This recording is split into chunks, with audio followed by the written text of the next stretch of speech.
আসো তোমরা আসো আসো আসো আসো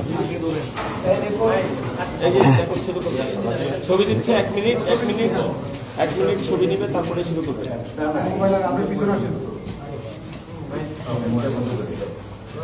শুরু করবো আপনারা রেডি?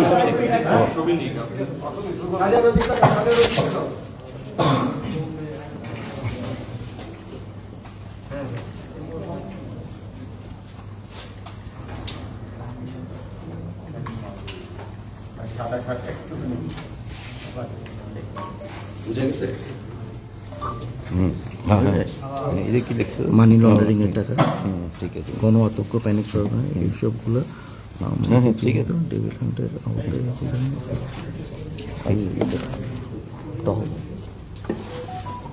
রেডি হয়েছেন নি ভাই? আর আধা মিনিট। আচ্ছা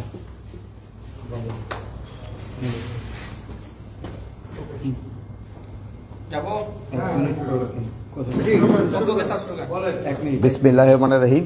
আপনাকে এত রাত্রে আমি ডেকেছি, আপনারা অনেক কষ্ট করে এখানে আসছেন, এই জন্য আপনাদের ধন্যবাদ। আপনারা জানেন দেশের যে বিদ্যমান আইন শৃঙ্খলা পরিস্থিতি সম্বন্ধে আমরা পূর্ণ সজাগ এবং সচেতন। আপনারা জানেন যে আওয়ামী দোসররা তারা দেশকে অস্থিতিশীল করার জন্য সব ধরনের চেষ্টা করতেছে। যেহেতু তারা প্রচুর টাকা দেশ থেকে স্থানান্তর করেছে, ওই টাকা তারা এখন ব্যবহার করতেছে। এই টাকা ব্যবহার করে দেশকে একটা অস্থিতিশীল পরিস্থিতি করার চেষ্টা করতেছে। আমরা এইটা কোনো অবস্থায় করতে দিব না। আমরা যেভাবে হোক এটা প্রতিহত করব। দিনে রাত্রে যেখানে আমাদের বাহিনীর প্রয়োজন হবে তারা সেখানে যাবে এবং এটাকে প্রতিহত করবে। আপনারা জানেন, আমি আপনাদের সামনে দায়িত্বহীনভাবে বলতে চাচ্ছি, আমি এই আওয়ামী যারা এই কাজগুলি করতেছে তাদের আমি ঘুম হারাম করে দিব এবং তারা কোথাও কোনো স্থান পাবে না। দিনে রাতে যে জায়গায় হোক না কেন তাদের কোথাও কোনো স্থান হবে না। আর একটা আমি আপনাদের কাছে দায়িত্বহীনভাবে বলতেছি যে আমার বাহিনীকে আমি ইনস্ট্রাকশন দিয়েছি, তারা তাদের টহল কার্যক্রম আরও বৃদ্ধি করবে। আগামীকাল থেকে যেন কোথাও কোনো কিছু না ঘটে এই জন্য তারা ব্যবস্থা নেবে। এবং এই আমি বাহিনীর সবাইকে আমি এই ইনস্ট্রাকশন দিয়েছি এবং তারা এইটা ভালোভাবে কার্যকর করবে। এবং তারা যদি ভালোভাবে কার্যকর করতে না পারে তবে তাদের বিরুদ্ধে আমি একটা অ্যাকশন নেব। তা আপনারা দেশবাসীকে আশ্বস্ত করবেন, আইন শৃঙ্খলা পরিস্থিতি দিনে দিনে আরও উন্নতি হবে এবং এটা অবনতি হওয়ার কোনো সম্ভাবনা নাই। এবং দেশকে যারা অস্থিতিশীল করার চেষ্টা করতেছে তাদের কোনো অবস্থায় আমরা ছাড় দিব না। এই আওয়ামী দোসরদের আমরা কোনো অবস্থায় ছাড় দিব না। তাদের কাছে প্রচুর টাকা আছে, এই টাকা তারা বিভিন্ন জনের মধ্যে বিভিন্নভাবে ছড়াচ্ছে এবং দেশে একটা অস্থিতিশীল পরিস্থিতি চেষ্টা করতেছে, কিন্তু তারা কোনো অবস্থায় সাকসেস হবে না। এবং আমরা যেভাবে হোক আইন শৃঙ্খলা পরিস্থিতি দিনে দিনে উন্নতি করতে থাকবো। এবং এই যে ডেভিল হান্টের মাধ্যমে আমাদের কার্যক্রম অব্যাহত থাকবে এবং এই সন্ত্রাসীরা কোথাও কোনো জায়গায় ঘুমাতে যেন না পারে বা বসতে যেন না পারে, দাঁড়াতে যেন না পারে, এই ব্যবস্থা আমরা করব। মাননীয় উপদেষ্টা, আমাদের শেষ হয়েছে, আমরা প্রশ্ন করবো। হ্যাঁ বলেন। আচ্ছা, আপনি জানেন কি আজকেও দুটি ছিনতাইয়ের ঘটনা ঘটেছে এবং একজনকে একেবারে ওপেন ভাবে 4টি গুলি করে তার থেকে 160 ভরি স্বর্ণ ছিনতাই করার ঘটনা ঘটেছে। এগুলোর পেছনে কি আপনি সে আওয়ামী দোসরদেরই দেখছেন না অন্য কেউ এই সুযোগটি নিয়ে এই কাজটি করছে, কি মনে করছেন? এইতে ওই দোসররাই বেশি জড়িত। এইটা এলাকাটা হলো বনশ্রী এলাকা, যে এই ঘটনাটা ঘটছে এটা আমার নজরে আছে। এখানে ওই জায়গায় যে আমার আইন শৃঙ্খলা বাহিনীর যারা লোক আছে, আমি তাদেরও যদি কোনো গাফিলতি থাকে আমি তাদেরও আইনের আওতায় আনবো। এই মুহূর্তে 2টি ডিবির টিম মতিঝিল বিভাগ কাজ করতেছে স্যার। আপনার পদত্যাগ দাবি করা হয়েছে কিছু সময় আগে। ঢাকা বিশ্ববিদ্যালয় এলাকায় শিক্ষার্থীরা বিক্ষোভ মিছিল করেছেন, সমাবেশ করেছেন, তারা আগামীকাল দুপুর পর্যন্ত সময় বেঁধে দিয়েছেন আপনার পদত্যাগের জন্য। এই বিষয়টি কি আপনার নজরে এসছে?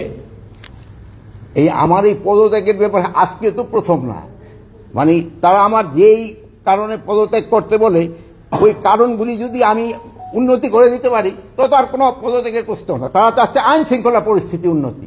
আমি আইন শৃঙ্খলা পরিস্থিতি যেন উন্নতি হয় আমি এই ব্যবস্থা করতেছি এবং এই আইন শৃঙ্খলা পরিস্থিতি আগের থেকে অনেক উন্নতি হয়েছে এবং এটা আরও উন্নতি হতে থাকবে। এই তো ডেভিল হান্টের অপারেশনের পর থেকে এখন পর্যন্ত প্রায় 8,500 কিন্তু গ্রেপ্তার হয়েছে আমরা দেখেছি। তারপরে আপনাদের একজন ঊর্ধ্বতন কর্মকর্তা কিন্তু বলেছে চাঁদাবাজি কমে গিয়েছে, কিন্তু ছিনতাই চুরি বাড়ছে, যেটা প্রতিনিয়ত আমরা রাতে দেখি। এখন যাদেরকে গ্রেপ্তার করা হলো তা আসলে তারা কারা? আর এই যে রাতে প্রতিনিয়ত যে ঘটনা ঘটছে, শুধুমাত্র রাতেই নয়, সারা দেশেই ঘটছে অপ্রীতিকর ঘটনাগুলো, তাদেরকে কেন গ্রেপ্তার করা হচ্ছে না? আপনি গ্রেপ্তার কিন্তু করা হচ্ছে, বা যে পরিমাণ গ্রেপ্তার করা উচিত হয়তো সেই পরিমাণ হয়তো হচ্ছে না। যেমন ধরেন এই বাসে ডাকাতির জন্য কিন্তু অলরেডি 3 জনকে কিন্তু সাভার থেকে গ্রেপ্তার করা হয়েছে। গ্রেপ্তার হচ্ছে এবং গ্রেপ্তার এটা চলতে থাকবে। মাননীয় উপদেষ্টা, আমরা প্রথমে আসলে সশস্ত্র বাহিনীকে আসলে যতটা সক্রিয় দেখেছি, এখন আসলে হয়তোবা ওই উপস্থিতিটা আসলে দেখতে পাচ্ছি না। যে সেনাবাহিনীর প্রথম দিকে যে অভিযানগুলো ছিল, বিশেষ করে পরে নতুন সরকার আসার পরে শুরুর দিকে যে অভিযানগুলো ছিল, এখন আসলে এই মানে ব্যবধানটা কেন? আসলে এটার সাথে একটু যোগ করতে চাই, রাজুতে যেটা উত্থাপন করা হয়েছে আপনার পদত্যাগের সাথে বলা হচ্ছে যে সেনাবাহিনীর যে ম্যাজিস্ট্রেসি পাওয়ার দেওয়া হয়েছে সেটা কি মানে পুরোপুরি কাজ করছে কিনা তারা জানতে চেয়েছেন। আমরাও একটু জানতে চাই সেটা আসলে কাজ করছে কিনা, সেটা কিভাবে কাজ করছে, কোন স্তরে কাজ করছে। ম্যাজিস্ট্রেরি পাওয়ার তাদের যে ক্ষেত্রে দেওয়া হয়েছে ওটা ঠিকভাবেই কাজ চলতেছে। এই যে দেখেন সেনাবাহিনীর অফিসারও কিন্তু এখানে আছে, তারাও কাজ করে যাচ্ছে, তারাও কাজ করছে, সবাই কাজ করতেছে দেখেই কিন্তু আমরা একটু আগের থেকে পরিস্থিতি একটু ভালোর দিকে গেছে। এটা আরো ভালোর দিকে যেন যায় আমরা চেষ্টা করব, এবং আমি এই ব্যাপারে আপনাদেরও একটু সহযোগিতা চাই। আপনারা কিন্তু সব ব্যাপারে আমাদের সহযোগিতা করে যাচ্ছেন, ভবিষ্যতে আপনারা আমাদের সহযোগিতা করতে যাবেন। যেমন আপনি এই বিদেশি প্রচার মাধ্যম আমাদের সম্বন্ধে অনেক কিছু আজে বাজে লিখত, আপনারা কিন্তু এটা প্রতিবাদ করে এবং সঠিক সংবাদ দিয়ে কিন্তু আপনারা দেশকে বাঁচিয়েছেন এবং আমাদের উপকার করছেন। আপনারা ভবিষ্যতে এটাও করে যাবেন, আমি আশা করি। সাধারণের একটা কথা ছিল যেটা আপনার থেকে আমি উত্তর পাইনি, সেটা হচ্ছে অপারেশন ডেভিল হান্টার নামে কাদের গ্রেপ্তার করা হচ্ছে, এবং এখন পর্যন্ত কিন্তু আসলে এই অভিযানের পরবর্তীতে অপরাধগুলো অপকর্মগুলো আরো বেড়েই চলেছে। এই বিষয়টা যদি একটু ডেভিল হান্টের আওতায় সন্ত্রাসীদের গ্রেপ্তার করা হচ্ছে, যারা সন্ত্রাসী, যারা সন্ত্রাস কর্মকাণ্ডের সাথে জড়িত তাদেরই গ্রেপ্তার করা হচ্ছে। এখন এই যে একটা ঘটনা ঘটছে, এটা যেন কোনো একটা ঘটনা যেন না ঘটে, এই জন্য আমরা ব্যবস্থা নেব। শুরু থেকে আমরা বিভিন্ন ছিনতাইয়ের ঘটনা যা দেখেছি, যে মোটরসাইকেলে করে 3 জন বা 2 জন মিলে এসে তারা 3-4টি মোটরসাইকেল করে নিয়ে এসে ছিনতাই কাজটি করছে। তো এই মোটরসাইকেলে একাধিক ব্যক্তি চলাচলের ব্যাপারে এ ধরনের আলাদা কোনো নির্দেশনা কি আপনারা চিন্তা করছেন, দেবেন কিনা? এই ব্যাপারে মোটরসাইকেলে যেন হেলমেট পরা অবস্থায় ছাড়া কেউ যেন না চড়ে, এবং 2 জনের বেশি যেন না চড়ে, এটার জন্য তো আমি অলরেডি ইনস্ট্রাকশন দেওয়া হয়েছে, এবং এটা যেন কার্যকারী হয়। ফারুক, এই যে তোমরা দেখবা যেন কোনো অবস্থায় এটা যেন কোনো না বর্তায়। মাননীয় উপদেষ্টা, শুধু ছিনতাই নয়, শিক্ষার্থীরা, বিশেষ করে নারী শিক্ষার্থীরা বলছে যে স্বরাষ্ট্র উপদেষ্টা এবং আইন উপদেষ্টা যখন দায়িত্ব নেয়, সবার আগে তাদের নারীদের নিরাপত্তার কথা চিন্তা করা উচিত ছিল। যে হারে ধর্ষণের সংখ্যা বেড়ে চলছে, তারা এটা নিয়ে উদ্বিগ্ন, এবং তারা বলছেন যে স্বরাষ্ট্র এবং আইন মন্ত্রণালয় থেকে তেমন কোনো উদ্যোগ নেওয়া হয়নি। কি বলবেন তাদের উদ্দেশ্যে? আর তাদের উদ্দেশ্যে বলবো, আমার মা বোনদের ভয়ের কোনো কারণ নেই। তাদের ব্যাপারে আমরা সব সময় কনসার্ন, এবং তাদের কোনো ধরনের যেন কোনো রকমের সমস্যা করতে না হয় এবারে আমরা সব সময় সজাগ আছি, এবং আইন শৃঙ্খলা বাহিনীও এই ব্যাপারে সব সময় সজাগ আছে। সবাই তো বলছে যে আপনার ব্যর্থতা আছে, আপনাকে পদত্যাগ করতে। আপনি কি আপনার নিজের ব্যর্থতা দেখেন, বা আপনি এতদিন পরেও যে আইন শৃঙ্খলা বাহিনী সক্রিয় করতে পারেনি, আপনার নিজের ব্যর্থতা দেখেন কিনা? এটা ক্ষেত্রে আপনারাই বলতে পারেন, আইন শৃঙ্খলা বাহিনী আমি যে অবস্থায় নিয়েছিলাম ওই অবস্থার থেকে কি সক্রিয় হয়েছে কি হয় নাই, এ ব্যাপারে আপনারাই আমার থেকে আরো ভালো বলতে পারবেন। আমি কি অবস্থায় আইন শৃঙ্খলা বাহিনী ঢুকতে নিয়েছিলাম এটা জানেন। যে সময় আমি ঢুকতে পারিনি আইন শৃঙ্খলা বাহিনীর কাছে, আপনার পুলিশের অবস্থা কী ছিল, আনসারের অবস্থা কী ছিল, ওই অবস্থা থেকে কি উন্নতি হয়েছে কি হয়েছে না, এই ব্যাপারে আমি আপনাদের উপরে এই বিচার ছেড়ে দিলাম। আর আমি এখনো আবার বলতেছি, আমি আপনাদের নিয়ে, জনগণকে নিয়ে যেভাবে হোক আইন শৃঙ্খলার পরিস্থিতি উন্নতি হইতেই হবে, এবং আল্লাহ দিলে আমরা করতে পারবো। আপনারা ভালো থাকেন, দোয়া করি। শুধু ডেভিল হান্টের মধ্যে সীমাবদ্ধ থাকবে, নাকি চোর ছিনতাইকারীদের জন্য নতুন কোনো হান্ট আপনারা করবেন কিনা?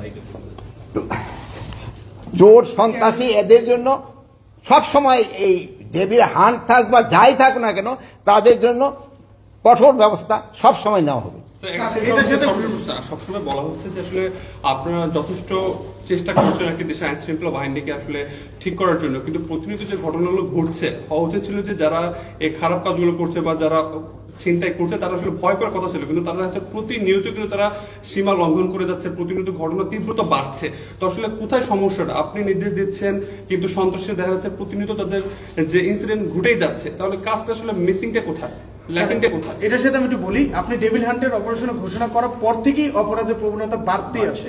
তো সেই ক্ষেত্রে আপনারা গাফিলতি কোথায় দেখছেন বা গ্যাপটা কোথায় দেখছেন, এই বিষয়টা আপনারা কি দেখছেন? দিনের পর দিন এটা চিন্তাই পাচ্ছে যে ডাকাতি পাচ্ছে এই ডেভিল না আমি এখন আমরা বসবো কৌশল নির্ধারণ এখন আবার বসতেছি। আপনারা দেখছেন যে আমি আইন শৃঙ্খলা বাহিনীর উদ্বোধন কর্মকর্তাকে আমি দেখেছি এবং এই ব্যাপারে আমি এখন কিভাবে কি করা যায় এটা এখন আমরা নির্ধারণ করব এবং আগামীকাল থেকে আপনারা দেখবেন একটা ডেফিনিট ইমপ্রুভমেন্ট।